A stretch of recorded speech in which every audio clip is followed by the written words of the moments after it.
Dalam seri ke-151 ini, didukung oleh para pemain Novia Mandagi sebagai wanita tua, Refli sebagai Rakai Kembar, Rusli sebagai Rasemi, Siska sebagai Nyai Caparu, dan Asdi Suhastra, pembawa cerita. Selamat menikmati.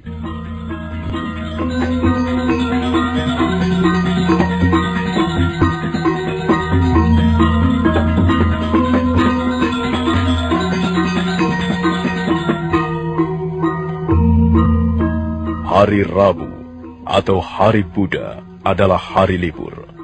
Para siswa pusat pendidikan calon tanda hari itu boleh keluar dari asrama. Mereka diizinkan bersenang-senang untuk sekedar mendapatkan hiburan setelah belajar keras di hari-hari yang lain.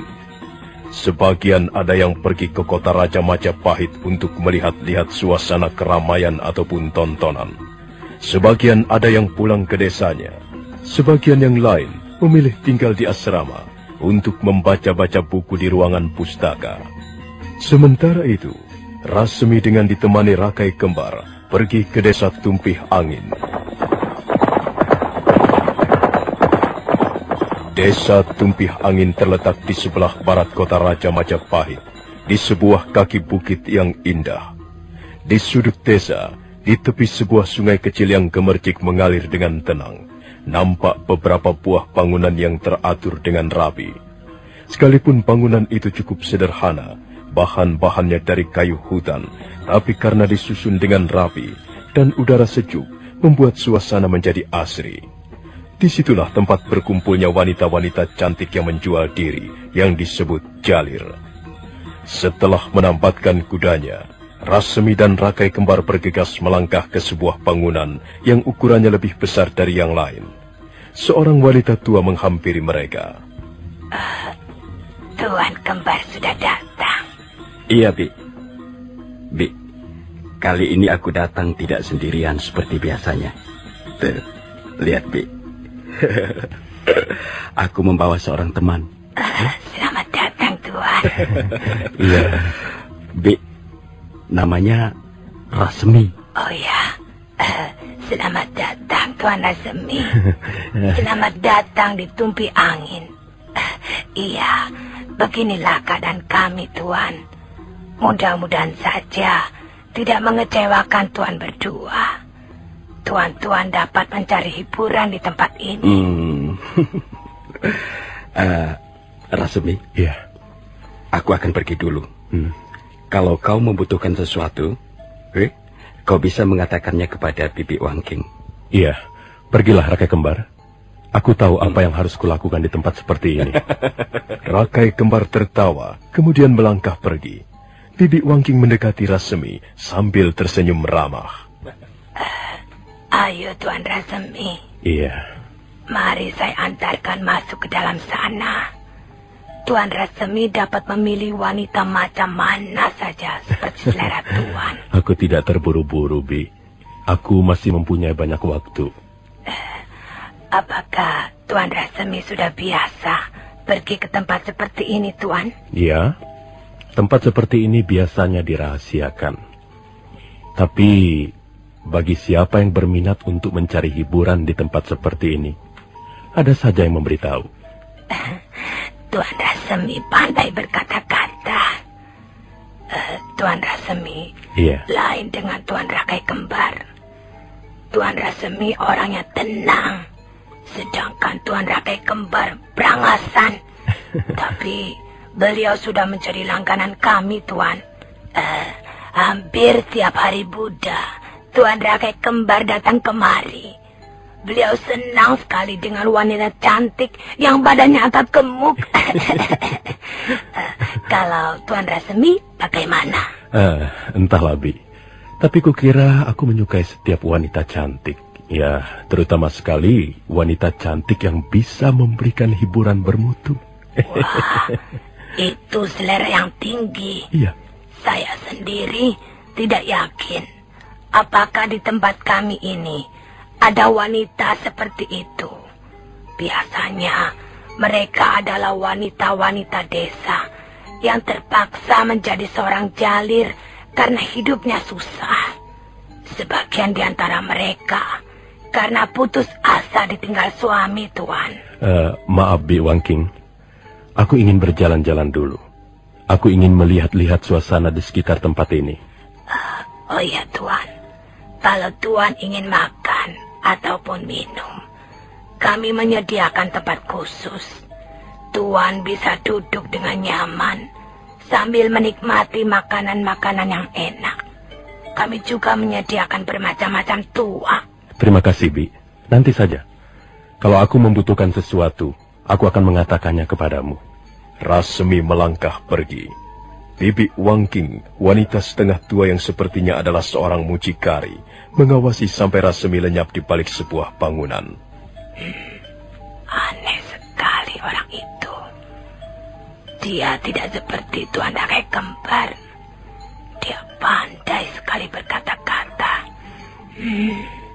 Barangkali dia mempunyai maksud yang lain, bukan sekedar untuk mencari hiburan.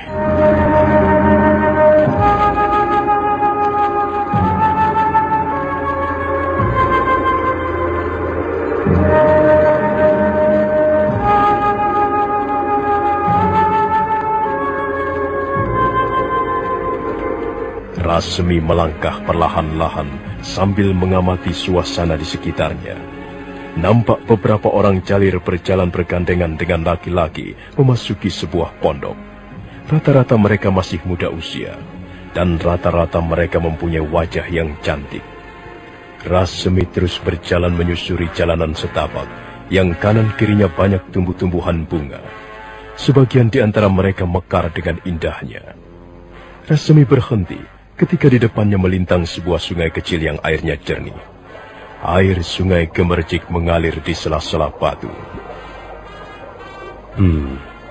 Jalir. Pelacur. Tidak seorang pun tahu sejak kapan pelacur lahir di muka bumi ini.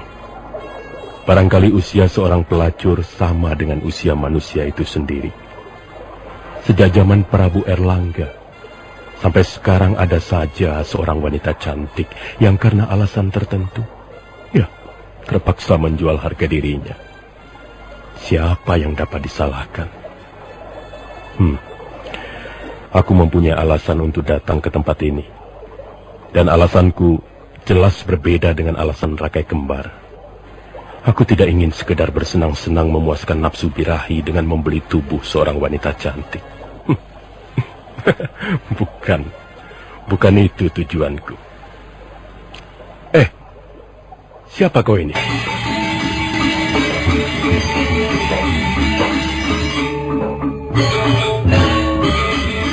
Rasmi terkejut. Tiba-tiba seorang wanita cantik muncul dari balik kerumbulan semak belukar yang rimbun. Dia hanya mengenakan selembar pakaian. Rambutnya basah. Wanita itu pun nampak terkejut melihat Rasmi yang berdiri di tepi sungai. Mereka berpandangan sesaat lamanya. Wanita itu menundukkan wajahnya ketika Rasmi terus menatapnya dengan tajam. Maaf, Tuan. Saya mau lewat. Tunggu dulu. Mengapa harus terburu-buru? Saya harus segera berdandan, Tuan. Saya takut Bi Wangking mencari saya. Saya harus segera menerima tamu. Jadi kau seorang jalir? Semua wanita cantik yang Tuan lihat di sini adalah jalir, Tuan. Kalau Tuan menginginkan hiburan, Tuan bisa memilih salah satu di antara mereka. Siapa namamu? Nama saya Caparu. Bagaimana kalau kita bercakap-cakap sebentar? Nyai Caparu? Sepertinya aku tertarik padamu. Saya tidak pernah memilih tamu-tamu. Tuan dapat menikmati seluruh milik saya dengan sejumlah uang. Itu sudah pekerjaan saya. Tapi maaf, saya akan merapikan pakaian saya dulu. Tidak usah. Kau pasti akan lebih nampak cantik dengan pakaian seperti itu. Lihatlah, kau hanya mengenakan selembar kain, rambutmu basah, dan matamu, berkilauan. Kau seperti seorang bidadari yang baru naik dari sebuah telaga permandian. Saya tidak biasa mendengarkan kata-kata yang indah. Tuan tidak perlu memuji-muji seorang pelacur. Tuan tidak perlu merayu seorang jalir. Kami hanya membutuhkan uang. Dan Tuan membutuhkan hiburan. Aku tidak menyukai hubungan seperti itu. Bagiku seorang jalir atau pelacur, ya juga masih bernama manusia kan. Nah, mereka pasti masih mempunyai perasaan atau hati nurani. Tuan. Iya. Kalau Tuan ingin berkata-kata seperti itu, bukan di sini tempatnya. Semua laki-laki yang pernah saya kenal tidak pernah berkata-kata seperti itu. Semuanya. Sebab, memang kata-kata seperti itu tidak diperlukan di sini. Aku tidak yakin kau tidak memerlukannya. Semua wanita di muka bumi ini memerlukan kata-kata yang indah. Tuan, apakah Tuan datang kemari membawa sejumlah uang? Oh, jangan khawatir. Kau lihatlah ini. Jika seorang prajurit berangkat ke medan perang, dia harus membawa pedang atau tombak. Dan jika seorang laki-laki ingin menemui pacarnya, ya, dia harus membawa sekuntum bunga ataupun syair-syair tentang cinta. Dan aku memang sudah berniat mengunjungi desa Tumpih Angin. Ya, karena itu aku harus membawa sejumlah uang. Kau tidak perlu khawatir, Nyai Caparu. Aku akan membeli waktumu yang terbuang. Kalau begitu, marilah Tuan. Mari singgah di pondok saya. Di sana itu tempatnya. Saya hanya tinggal bersama 2 orang teman. Mari Tuan. Oh tidak, aku tidak mau ke pondokmu. Aku ingin kita bercakap-cakap di sini saja. Apa? Di sini? Iya, sudahlah, Nyai Caparu. Kau tidak akan rugi. Aku seorang laki-laki yang cukup tahu diri.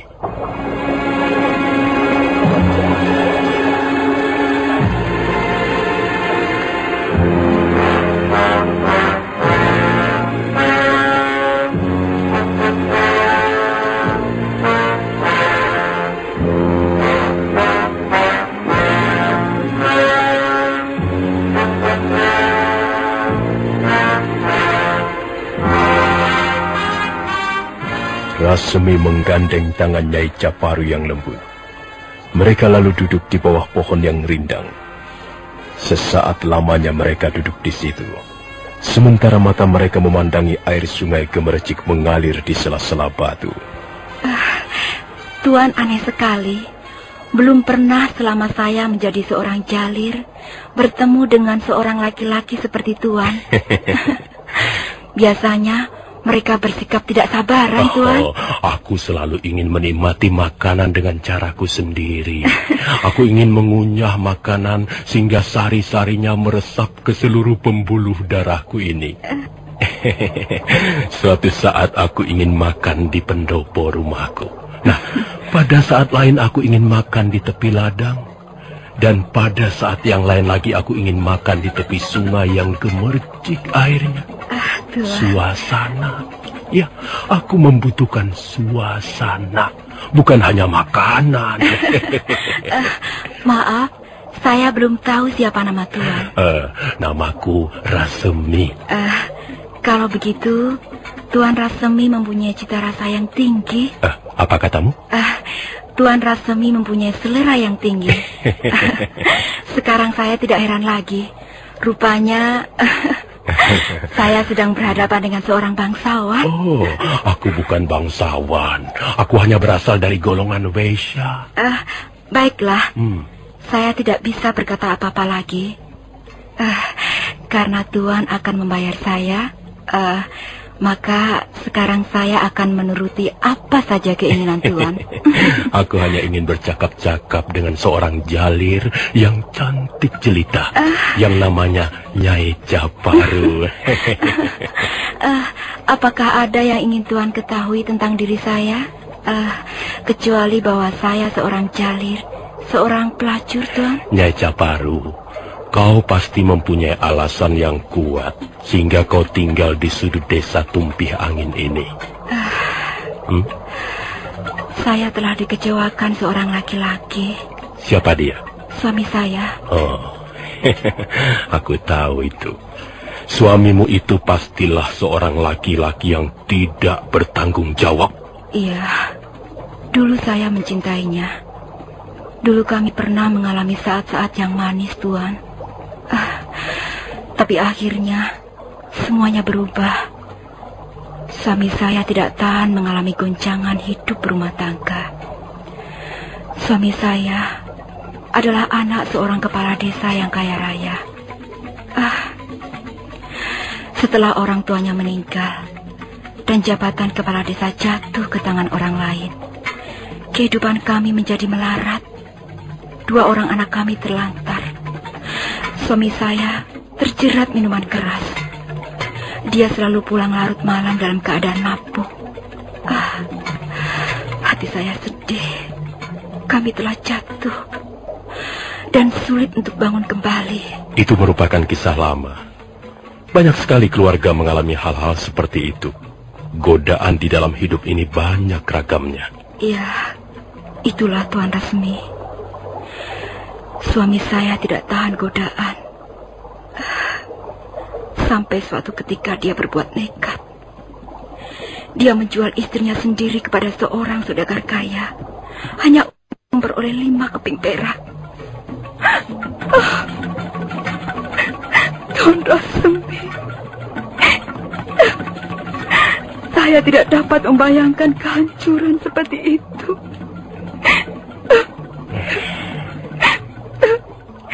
Saya tidak berani mengenang penderitaan seberat itu, Tuan. Saya menangis. Saya menangis sampai air mata saya kering. Dalam waktu semalam, harga diri dan martabat saya sebagai seorang wanita musnah. Saya tenggelam sampai ke dasarnya. Saya menjerit. Tapi apa jawaban suami saya? Tamparan, tendangan, caci maki, umpatan.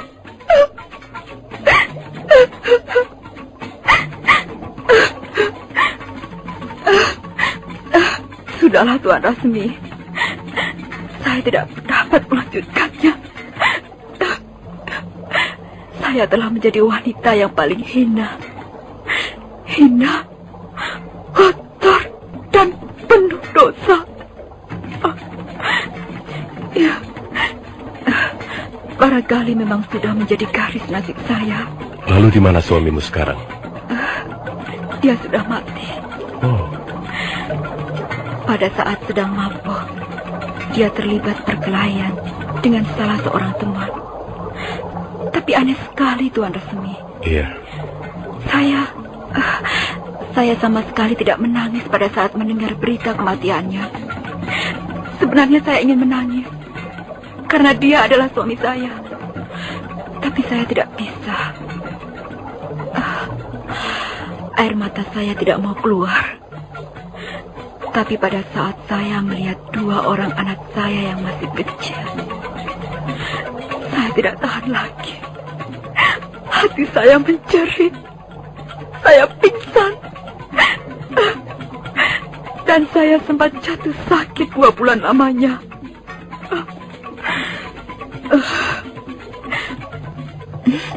Begitulah Tuan Rasmi. Apakah alasan saya memilih jalan ini cukup kuat? Bukankah kau harus menghidupi anak-anakmu? Saya tidak mempunyai pilihan lain. Orang-orang mengatakan bahwa saya masih cukup muda dan saya mempunyai wajah yang cukup cantik. Ya, kemudian saya bertemu dengan Bibi Wangki. Dialah yang membawa saya ke tempat ini. Dialah yang mengajari saya bagaimana cara memperoleh uang dengan mudah. Apakah kau tidak merasa menyesal? Penyesalan tidak dapat menghidupi anak-anak saya, Tuan. Penyesalan hanyalah merupakan hiburan sepintas lalu. Iya, penyesalan tidak akan dapat memenangkan pertarungan di dalam hidup yang keras ini. Nyai Jabaru, sebenarnya kau seorang wanita yang luar biasa. Aku kagum padamu. Kau berjuang keras untuk memenangkan kehidupan. Sudahlah Tuan Rasmi. Tuan akan banyak kehilangan waktu. Kita tidak bisa terlalu lama berada di tempat ini. Saya takut Bibi Wangki mencari-cari saya. Baiklah, Kukira cukup pertemuan kita kali ini. Aku akan memberimu 10 kepeng uang perak murni. Apakah cukup untuk membayar percakapan kita tadi? Tuan Rasemi, Iya. Tuan sama sekali belum menyentuh tubuh saya. Iya. Nyai Caparu, kau lupakan saja soal itu. Tuan Rasemi, apakah diri saya ini kurang menarik di mata Tuan? Kalau memang demikian, Tuan tidak perlu membayar saya sebanyak ini. Tuan bisa mencari wanita lain yang Tuan anggap menarik. Aku memang belum bertemu dengan yang lain. Aku belum sempat melihat-lihat wanita cantik di sini. Tapi kukira Nyai Caparu adalah wanita yang paling menarik. Kau tidak perlu tersinggung. Tapi sesungguhnya hati saya tersinggung, Tuan Rasemi. Saya menganggap sikap Tuan terlalu merendahkan diri saya. Baiklah, kalau begitu coba pejamkan matamu sebentar, Nyai Caparu. Apa maksud Tuan? Pejamkan matamu sebentar saja. Akhirnya Nyai Caparu memejamkan matanya. Dia tidak tahu apa yang akan dilakukan Rasemi. Rasemi tersenyum. Tangannya bergerak membelai rambut wanita cantik itu. Dan tangan itu turun ke bawah, mengusap-usap bahu Nyai Caparu yang lembut. Dan saat berikutnya, Rasemi mencium Nyai Caparu dengan hangat. Tuan Rasemi, Tuan Rasemi. Nah, Nyai Caparu, aku harus pulang sekarang. Sampai bertemu lagi di hari Buddha yang akan datang, di tempat yang sama, di sini.